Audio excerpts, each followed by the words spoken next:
درباره مدل جمهوری تاجیکستان از این سر میکنیم که برخلاف بسیار تصورها من این از این بعد در حضور این 100 نفر علما در حضور 10 میلیون اهالی هم باشد میگم که این ما شاهدیم که مدل جمهوری تاجیکستان مدل دولت دنیوی تاجیکستان از یگان رو کپیه کرده آورده شدگی نیست.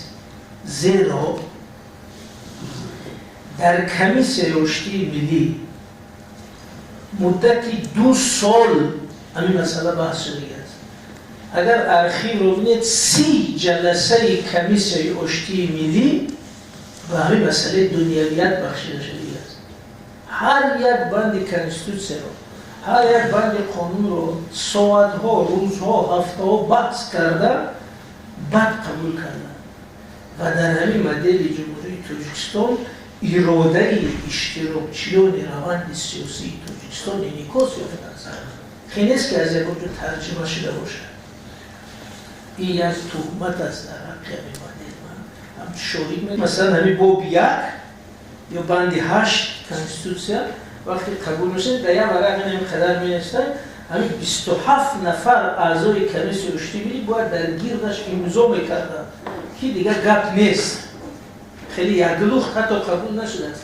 هر بند علاویده امضا شده است که چون که خب اگر برمیگشتن که شما خیلی گفته بودید ما خیلی گفته بودید برای همین در مرکب‌ترین روند بحثی بین تاجیکی همین مدل شکل گرفته است و مدل امروزه جمهوری تاجیکستان اصلا در کنستیتوسیون سال 1999 که بعدی بحثی چند ساله 26 سپتامبر سال 99 در رای پرسی عمومی خلقی قبول شد.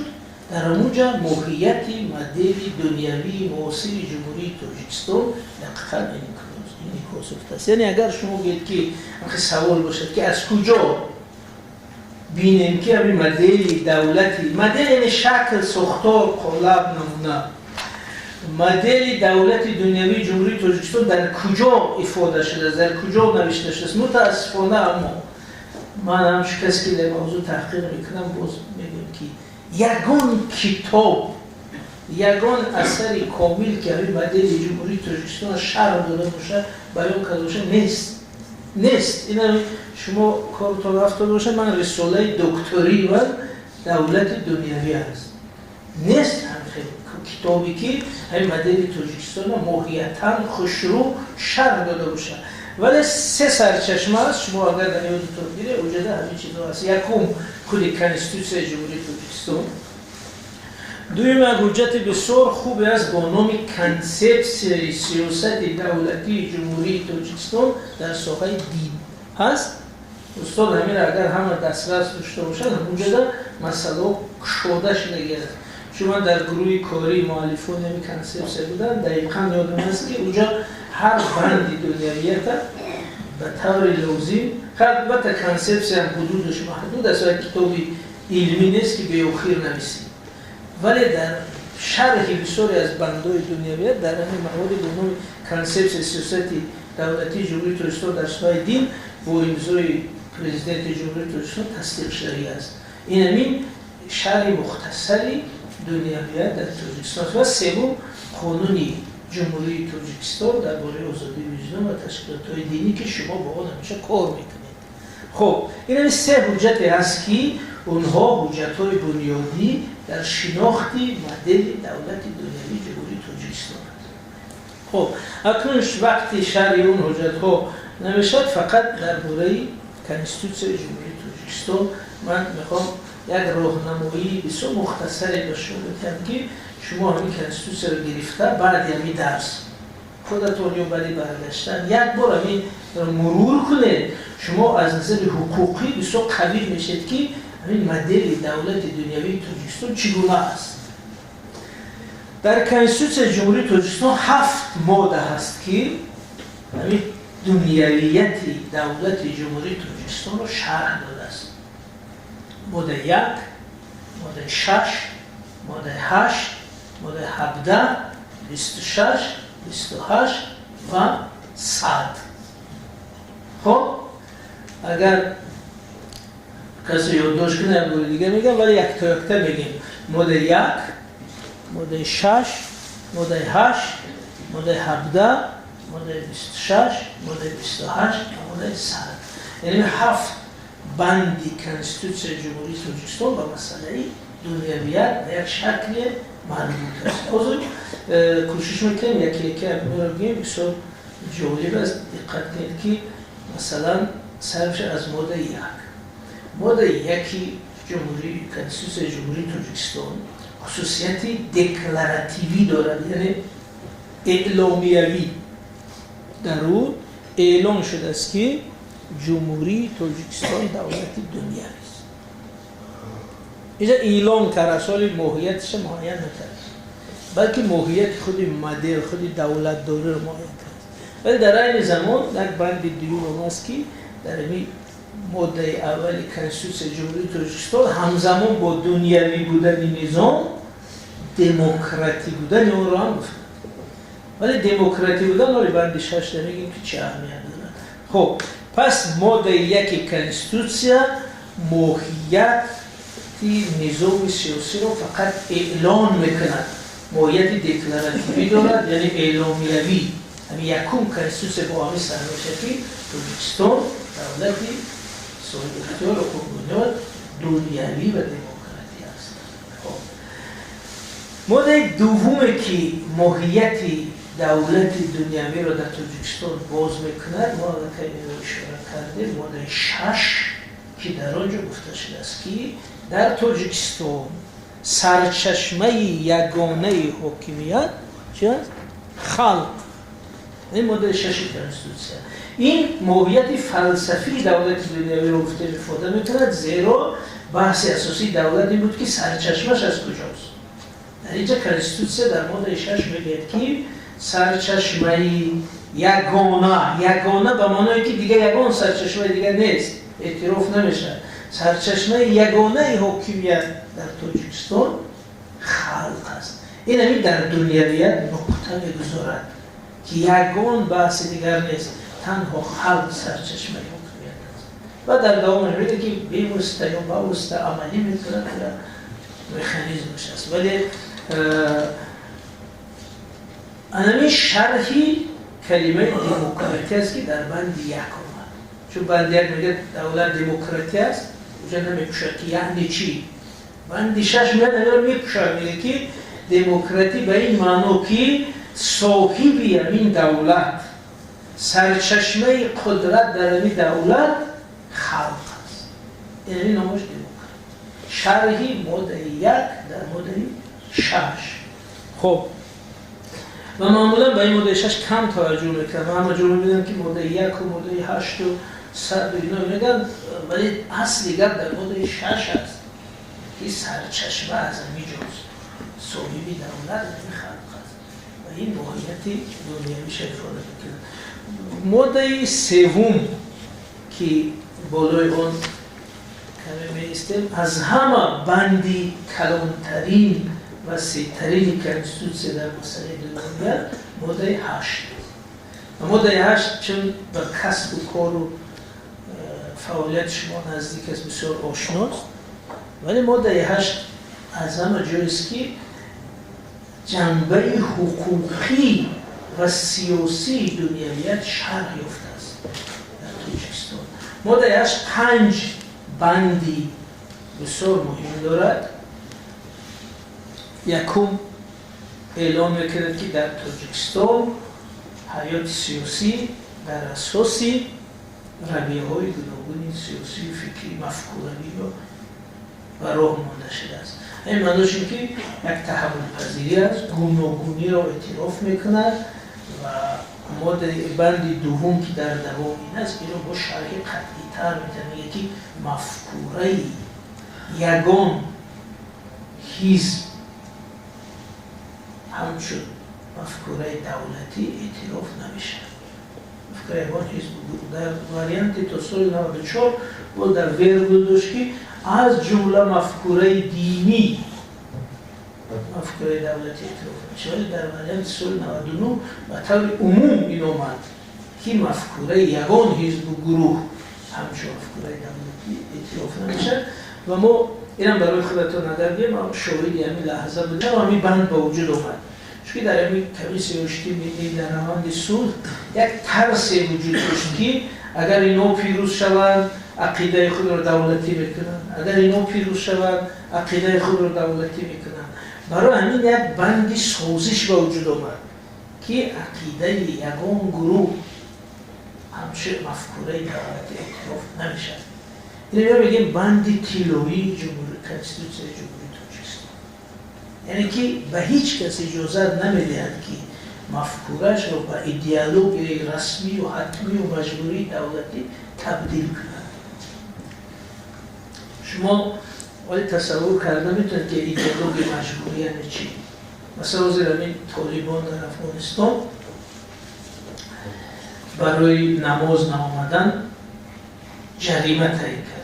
مثلا اگه پیشین نیایی 200 افغان شام نیایی 500 افغان 3 روز نیایی به 40 دلار یعنی همین وقت که ایدئولوژی رسمی مجبوری می شود هر انسان را پخش میکنه بنابراین کنستیتوسیون جمهوری تاجیکستان میگه که ایدئولوژی دولتی ایدئولوژی مجبور کننده که به درون حیات شخصی و مفکوره انسان دخالت کرده او را مجبور میسازه ممکن نیست این بندی دومی ماده 8 بندی سوم که از همه به شما نزدیک از همیشه میشنوید اتحادیه‌های دینی از دولت جدا هستند و در فعالیت دولت دخالت نمی‌کنند.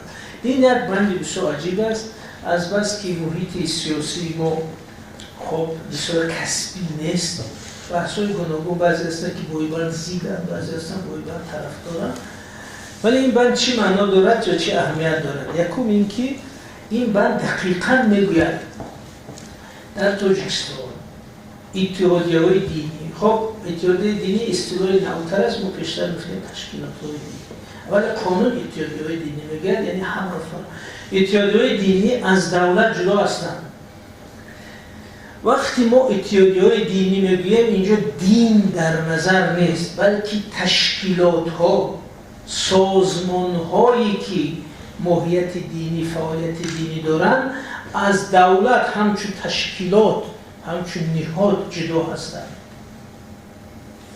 بنابراین اون تصوری که دین از دولت جداست در اینجا دیگر نیست و اگر آخرین بار این اصطلاح دین از دولت جداست در قانون جمهوری تاجیکستان درباره اتحادیه دینی تو واریانتی نو بود حتی بعد اصلاح در کنستیتوسیون ولی چی گفتنیم یعنی این بند نشون میدهد که اتحادیه دینی جدااند از نظر تشکیلاتی سازمانی فعالیت و اما در یگان جای قانونگذاری جمهوری تاجیکستان عباره دین از دولت جداست نیست گرچه شاید یک معلم‌های دوره کهنه هستند که در سخنرانی‌هاشون میگن دین از دولت جداست نه که در تاجیکستان همین چیز نیست دقیقاً در یگان جای قانونگذاری فقط است که اتحادیه‌های دینی از دولت جدا هستند و این معنی ساختاری داره ولی در عین زمان محیط وسیع همکاری است که ما گفتیم همکاری وسیع با اتحادیه دینی هست و این نمونه پیشتر ذکر شد در آن نوشته و من در امریکا همین حدودی 8 ماه یک تجربه آموزی داشتم که فعالیت اتحادیه دینی در امریکا و اونا همین بند رو همچون بندی بسیار مهم برای خودشان افتخار میکنن که ما خوشبختیم که در امریکا اتحادیه دینی از دولت جداست زیرا این اساس استقلال ماست یعنی اونا باید این شرح میدادن که همین جدا بودن برای ما بسیار نعمتی بزرگ است که ما به این واسطه همچون یک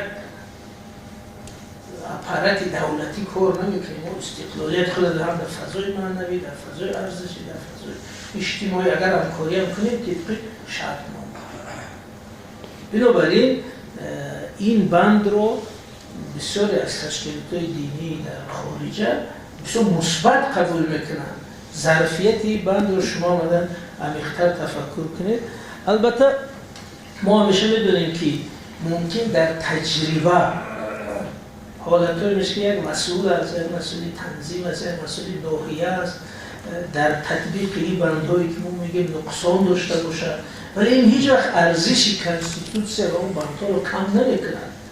این معیارهای کنستیتوسیونی قبول شده رو گفته شده که ما در سمت تطبیق این روز به روز تکمیل یافته رفتن میگیریم. این راهنمایی همون مدلی ماست. تا کجا ما در اجرای آن همین لحظه موفقیم یه بحث دیگر است، وابسته به مهارت، به فهم و درک هر یکی. خب اکنون در همین ماده 8 دو بندی بسیار مهم است که این نوع علاوه شد بعد اصلاحاتی سال 2016. و اگر اجازه ده وقتی بند 28 درباره حزب سیاسی بعد دیگه ما میگیم که چرا علاوه شد. خب بندی بعدی ماده 17. ماده 17 در کنستیتوسیون جمهوری تاجیکستان دو اصل مهم رو تطبیق میکنه. یعنی میگه که یکم همه نوابسته از تعلق و مناسبتشون به دین در نزد قانون برابرند و دولت حقوق همه رو نوابسته از دینش کفالت میده. مثلا اگر یک دزدی شد، مسلمان است، مسیحی است، یهودی است، حنفی است، اسماعیلی است، اگر کودکس جنایی 5 سال پیش بینی کرد 5 سال میگیرد. نمیشه که مسلمان 2 سال که مسیحی خیلی 5 سال که نمیشه. اگر همین کسی پیش اومد اینجا میشیند اونجا میشیند و نمیتونیم که شما مسیحی اونجا شین مسلمان اینجا شین. یعنی کنستیتوسیون میگه که همه نوع بسته از مناسبت و تعلقشون به دین در نزد قانون برابر. این بند دیگری دنیا و بند بسیار مهم و حساسش این است که بند دوم ماده 17 میگه که زنان و مردم برابر حقوق. یعنی کوتاه ولی قطعی گفته شده زنان و مردم برابر حقوق. به در محیط دینی درباره حقوق زن چه گپ‌ها هست. این مولوی زاد اگر دو زن میبود ممکن شما گفته زنها خواهرها اوجا شینه شما قانون این کار ممکن نیست. زنان و مردم برابر حقوقند و کنستیتوسیون میره کفالت داده است. برای این بعضا در مجلس‌های زنان روزی زنان برآمد کنم میگم که شما می کنستیتوسیون در زیر بالیشتان مونده خواب رده، چون که در همون جا هست که شما را کفالت داده است و در این مردها نه تنها دامول ها همین کدام مردی نباشه در را میخواه حکومتی خراج رو بودوی همون زن تطبیق کنه توی خیلی ولی کنستیتوسیون است که زنان و مردم برابر حقوق هست. به کلمه برابر حقوق دقت کنید. گپ درباره حقوق انسانی و شهروندی میره، نه از برابر قوان. مثلا این چای اول باشه بگه خیلی زنان و مردم برابر حقوق بردار تو هم این خیلی نفیست. او جای مردانگی، جای صفتهای بیولوژی، جای خصوصیتهای شرعی و مسئله دیگر است. اما در مسئله حقوق انسانی که مثلا گپ است که میگن که دو آواز زن یک تا حساب میشه، خیلی اجازت نمیده. هست که شهادت دو زن برابر شهادت یک مرد میشه این گپ. ولی قانون رو اجازه نمیده. میگه که زن و مردم برابرن. چرا خیلی میگه؟ چون که اگر همین رو پیشگیری نکنه این نبینه روز طالبان در افغانستان مثلا میگه خب بچه‌ها مدرسه رو دخترها ممکن نیست. این مثلا در حالت ما این جنایت حساب میشه. اگر کسی بگه که پسرها مکتب روند دخترها نمیمونن. بسیار پدر و مادرها بسیار نمونه‌ای هستند در منطقه‌های معین که برای به مکتب اجازه ندادن دخترشون پدر و مادر جزای قانونی دیدن. هست در اینترنت ببینید هست. بنابراین کنستیتوسیون اینجا برابر اعلان میکند و در ماده 2 بند 4 قانون جمهوری تاجیکستان درباره اطلاع دینی و آزادی وجدان با این شرح داده شده است. اونجا باید نگاه کنید. خب بندی دیگر درباره حقوق‌های فردی ماده 26 است. اما ماده 26 میاد به سطح انسان مشخص. مثلا میگه که انسان اینجا دو بندی مهم است. میگه که یکم انسان میتواند مناسبتش را به دین مستقلانه اعلام کند، پیروی کند یا پیروی نکند. ببینید اینجا هم حقوق کسی که پیروی میکند حمایه میشد، هم حقوق کسی که پیروی نمیکند حمایه میشد. اینجا دو طرف دارد.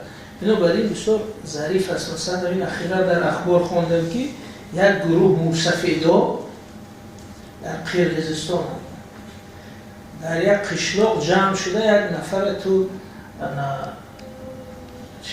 شرابخور و زناکاری گفته و جمع شده مجلس کرده، کوچو بند شده ماشین بار کرده از قشلاق راندن، نفی بلد کرده برده در یک بیابون پر گفته موسفیدا.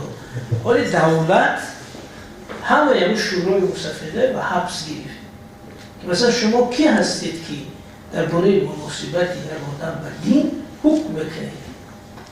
او پیروی نمیکند، مثلا این پیروی میکند، این پیروی نمیکند. مهم است که باید به فضای عمومی خلل نرسوند. اگر خلل رسوند اون مسئله قانون است، اگر تجاوز کرد به ارزش‌های دیگر اون مسئله قانون است. ولی به محض این که او پیروی نمیکند، دو کس جمع شود حکم کنه این کافر است، این مشرک است، این مرتد است، این حکم شود اجرا کردنش قانون اجازه نمیده.